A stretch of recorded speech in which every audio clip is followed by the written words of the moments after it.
Hey there, mamas. So I am here. It's Whitney here, and almost time for PJs and bedtime. And I've been thinking about wanting to share this with you for a little while now. Um, Called the Bubble Wrap Babies. So I have lots of moms who come to see me for a variety of reasons. And sometimes they don't recognize why they come to see me, and there's a lot of other things going on with them. And for instance, they might be having something going on that they think is health related, and then we really dig in deeper. So, bubble wrap babies, what is that about? That's about moms and mom anxiety and mom worry. So, postpartum anxiety is way higher than postpartum depression, but we don't really talk about it. It's not really common knowledge. So, being a mom and being worried is very common. So, I'd love to hear your comments about that. So hopefully I could see the comments come up. I was having troubles with this the other day. So for instance, I was talking to one of my friends, and her cousin has a new baby at home. Baby's 2 months old, and mom is still recording every feeding and every poop and every pee, and it's been 2 months. Baby is definitely growing well. He's got the hugest little cheeks. We don't really need to be counting poops anymore. She's also doesn't want family to come over if they've got a bit of a cold. So bubble wrapping our babies, there's this continuum, right? About how much do we want to protect our children, because that's what we do. We want to be mama bears and protect our kids. But then also we need to let them go and let them explore the world. So there's this other mom I met, and moms, if I'm sharing your stories and it sounds too close to home, like, let me know. But there was another mom whose son was about 5 years old, and mom is terrified of letting him use scissors at home. And honestly, I don't think I let my kids use scissors until I saw that daycare was letting them use scissors. I don't know, has anyone else noticed that? So I didn't know that, like, my 2-year-old could start using scissors. And so I was like surprised. I get there and like, oh my gosh, she's using scissors. Like, okay, I guess this is okay. But there's one particular mom, her son is 5 and in kindergarten, and teacher saying, well, we got to work on the scissor skills. But mom is terrified of him cutting himself. So moms, we are just so anxious about our kids. So I wanted to kind of bring this up with you guys, and I'd love to hear your comments and discussion. Let me see comments. I can write a comment? Can I see any comments? Well, let me know if you want to have a comment.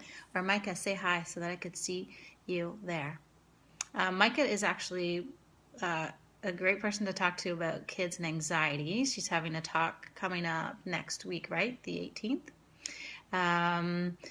Often when our kids have anxiety, there's a bit of anxiety going on at home as well. So I've heard people talk about the culture of anxiety. So the bubble wrap babies. So really it's just kind of taking a step back and like, am I over worried or am I not worried at all? Right? So there's a little bit of that continuum. So I just want to see if anyone's commenting, because I had problems the other day. If anyone say anything, let me know. So as well, the bubble wrap baby. So is 17% of moms have postpartum anxiety, only 5% have depression. So that's a big difference, over triple more, 3 times more. And then 17% of moms, that's almost 1 in 5 moms are having postpartum anxiety. So what are we going to do about it? First is just kind of recognizing if you're having panic attacks or can't breathe, shaky. It can be quite extreme. Or it's also about not letting your kids do things that are age appropriate, and talking to someone about that. What would be age appropriate for you and or for what your kids can do? There's this serve and return, or there was another. I was at a parenting seminar. It was actually kids going through grief. about, but then they were talking about how with our children, they want us to give them permission and encourage them to kind of leave our arms, and then when they return, open arms and happy when they come back.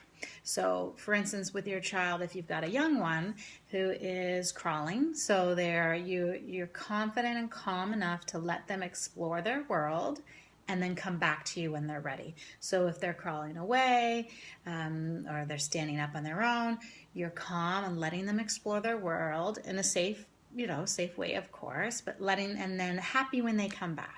So it's this back and forth, back and forth. And this goes for our kids as they get older too. So now your kid's running around and at the playground, and then you're sitting on the park bench and you're calm and confident and letting them kind of run to the playground, enjoy themselves. And then if they obviously hurt themselves or they come back, so the open arms and you're paying attention to what they're doing, obviously, but really, so that I think that's a good analogy for kids as they're growing up anyway, is we want this to be a safe haven for them to come back, for us to open arms, but letting them live in their world and get experiences. So a lot of the bubble wrap babies, they are not getting the confidence in themselves because we are not perhaps letting them explore their world as much as they can.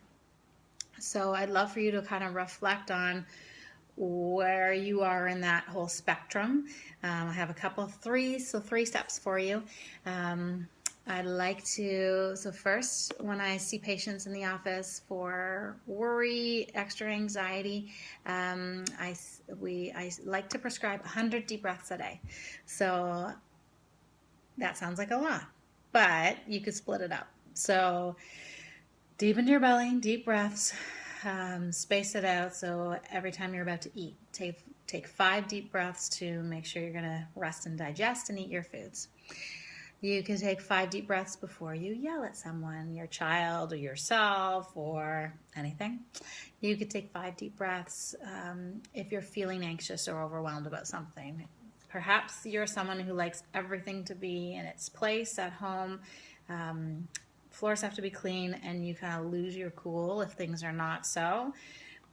That kind of cleanliness is also a little bit of anxiety. So take a few deep breaths.